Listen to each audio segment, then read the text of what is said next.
a question here right off the bat, which is really good because this is exactly what we're going to be speaking about today. And the question is, what substance is absorbed in the ascending limb of the loop of Henle? And that's exactly where our conversation is going to pick up today. We're going to speak about how water is reabsorbed in the loop of Henle, and only in the descending limb is water reabsorbed.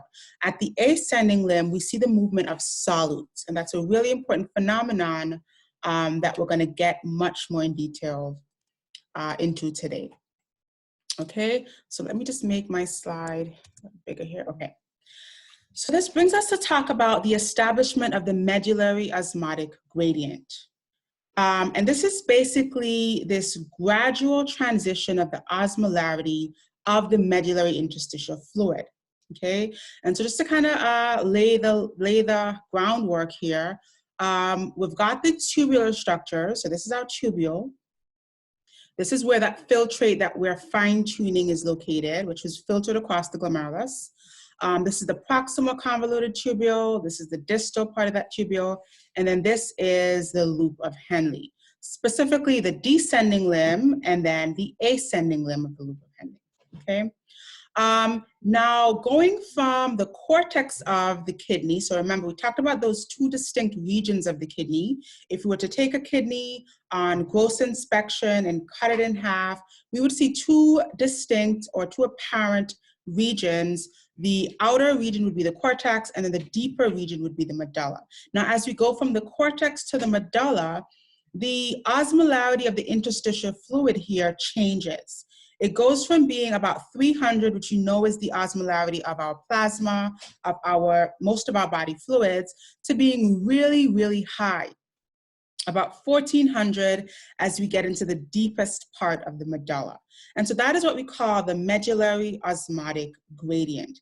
And that is important. It's important to have that gradient being really close to our plasma here, but being very salty. I like to say this is very salty or very concentrated, having a very high osmolarity as we get deeper into the medulla.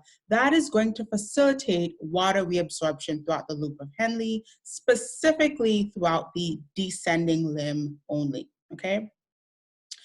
And this gradient is established, one, through active transport of solutes on the ascending side of this limb, and then two, through urea. We're going to speak about how urea becomes involved, and then where urea is transported, but those two things are important for establishing the gradient, and we'll talk about other things that are important for maintaining that gradient. Okay, so let's look here at kind of an overview of all of that. So on the descending limb of the loop of Henle, as we go from our proximal convoluted tubule all the way through the loop, we see that water is being reabsorbed into our medullary interstitial fluid. This side of the loop of Henle is not permeable to solutes, so we cannot move sodium, we cannot move potassium or chloride, only water. It's only permeable to water. On the ascending limb, we see that we have active transporters that are pumping sodium, potassium, chloride, but we are impermeable to water on this side. So permeable to solutes on the ascending limb, impermeable to water, and then permeable to water on the descending limb, and then impermeable to those solutes. And that is the first part of understanding how we get this gradient, okay? The fact that we're impermeable to water here and impermeable to solutes on this side. Okay, so the establishment of this gradient happens because of a process that's called the countercurrent multiplier. And I want you to take a second and jot this description or this definition in your notes. The countercurrent multiplier is a process where energy is used to pump solutes across the tubule, and this pumping of solutes facilitates water reabsorption. Okay, I'll say that again. So the countercurrent multiplier is a process where we use energy, right? This is active transport of these solutes, so we got to get ATP to move these. So we use energy to transport solutes out of the tubule, and that facilitates water reabsorption out of the tubule as well. So we're pumping solutes out on the ascending limb of the loop of Henle, and that is facilitating water reabsorption on the descending limb of the loop of Henle, okay? So although these two processes are taking place in two different parts of the tubule, they're very much feeding into each other, okay? And I'll talk about that, how that happens here in a little bit. Okay, so the ascending limb, we said, being impermeable to water, we cannot move water across here. We're pumping these solutes, sodium, chloride, potassium, out, and that is making the interstitial fluid of the medulla more concentrated. That is raising the osmolarity. That is making it more salty, right? I'm going to keep using that term salty, and that really just means we have a higher osmolarity, we have more solutes than water, or we have a more concentrated solution or concentrated fluid, okay? Now, because the medullary interstitial fluid becomes more salty or more concentrated, we then facilitate a gradient where we can reabsorb water on the descending side. So because this region has a higher solute concentration, the fluid has a lower solute concentration, we now have a gradient where water can move via osmosis, okay? So it's important that this side doesn't move water, otherwise we would dissipate that gradient. And it's important that this side doesn't move solutes, otherwise we would not be able to reabsorb water, okay? So the fact that we have this counter current, right, that's the name of this mechanism, this counter current, meaning we have bidirectional flow on either side of the loop, is what helps to maintain, establish the medullary osmotic gradient. And we're going to walk through the steps of exactly how we establish that gradient. Okay. So the fluid in our proximal tubule, so this is the fluid that's coming in from the PCT, the proximal convoluted tubule. The fluid there has an osmolarity of 300 milliosmoles, which is very similar, I keep saying this, very similar to what we see in our extracellular fluid and in our plasma. And so as it enters the descending limb, the osmolarity is gradually increasing. Oops. Is gradually increasing. So it's going to go from 300 to 600 to 800. And we can see that it's getting much higher, meaning that this fluid is becoming more concentrated. And that makes sense, right? As we're losing water, we're leaving just solutes behind. So the further down this descending limb we go, the fluid becomes more concentrated, therefore the osmolarity increases. On the ascending limb, we see the opposite phenomenon. So as the fluid moves through the ascending limb, the osmolarity is going to go back down to normal, a little bit lower than 300.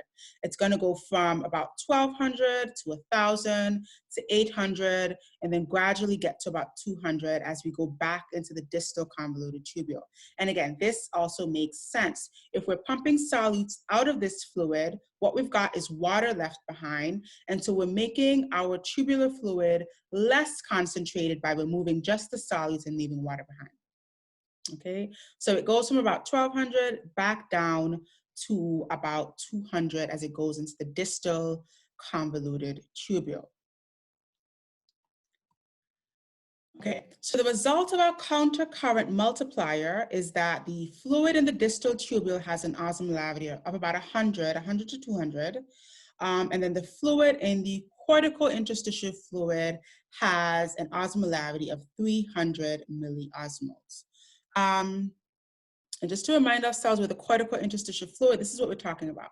The interstitial fluid that's up here compared to the tubular fluid that is here, right? This is about 100, and then this is about 300. And so the medullary interstitial fluid increases as we go from the cortex down to the renal pelvis, and that is that gradient that we are speaking about. So now let's look at exactly how we get this gradient. So that's the gradient. Let's talk about how we establish it or how we get it. So the first thing is we start off with no gradient. We start off with an isoosmotic situation where the peritubular fluid in the cortex and the tubular fluid that's moving through the tubule is at the same osmolarity, about 300 milliosmol, which is similar to our plasma as well. Okay, we start off with this isoosmotic situation. And then the first part of this is that we actively pump solutes or actively transport these ions, sodium, chloride, and potassium. I'm going to collectively call those solutes. We pump those across the tubular membrane and into our medullary interstitial fluid. So the fluid that is surrounding the loop of Henle in the medulla. The second step is that because we've now made this region a little bit more concentrated, we've raised the osmolarity by pumping those solutes out, we now have a gradient for water to move across the tubule as well. But water is only going to move in the areas of the tubule that are permeable to water, and we know that that is only the descending limb. So the water is moving from the descending limb out into the medullary interstitial fluid in order to equilibrate or equalize the osmolarity. Remember, water moves passively in order to equalize the osmolarity of these two fluids. So as long as we have a membrane that's permeable to water, it will continue to move until both those solutions are isoosmotic. And so step 3, we now have an isoosmotic state once again because water has moved out of the descending limb where it is permeable into the medullary interstitial fluid until both of these regions have the same osmolarity and they are isoosmotic, okay? We cannot move water through the ascending limb, so this is obviously going to maintain a lower osmolarity as we ascend this distal part of the loop of Henle. Right. The fourth step is that we kind of start this all over again, right? We push more fluid in through the proximal convoluted tubule, through the descending limb. And so we have fluid that's coming in with an osmolarity of 300, fluid that was already there with an osmolarity of 400 gets pushed deeper into the medulla. And we now try to equilibrate the scenario here again. We pump solutes out of the ascending limb, and then we reabsorb water again through the descending limb in order to bring the osmolarity of the medullary interstitial fluid to be the same as the descending limb. So we're trying to get these two solutions to be isoosmotic once again, and we move water on the descending limb just because, again, this is the only place where water is permeable. And so once again, we're back to an isoosmotic state as we move that water to equilibrate those two solutions, right? Now, what we can see here already beginning to develop is that the cortical region, the area that's closer to the cortex, has a lower osmolarity because as we push fluid in, the fluid that ends up deeper is starting off at a higher osmolarity than the fluid that we have just pushed in.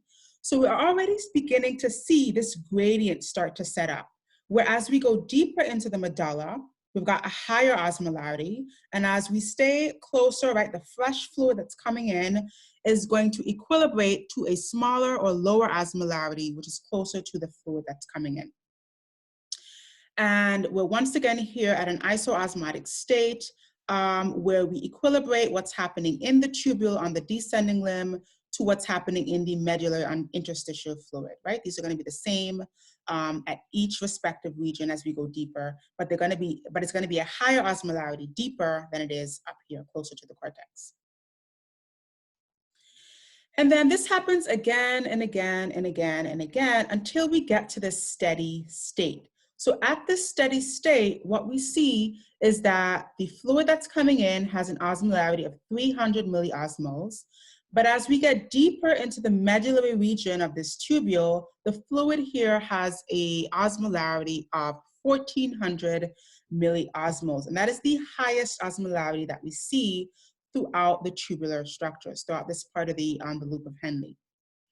And then alternatively, we see that the osmolarity is going to begin to get less. It's going to decrease as we go from the peak or the lowest part, not the peak, but the lowest part of the loop of Henle towards the distal convoluted tubule. The osmolarity is going to gradually get smaller, and that is because at this part of the loop of Henle, we're moving solutes out of the fluid here, and so the osmolarity gets back to about 100 here.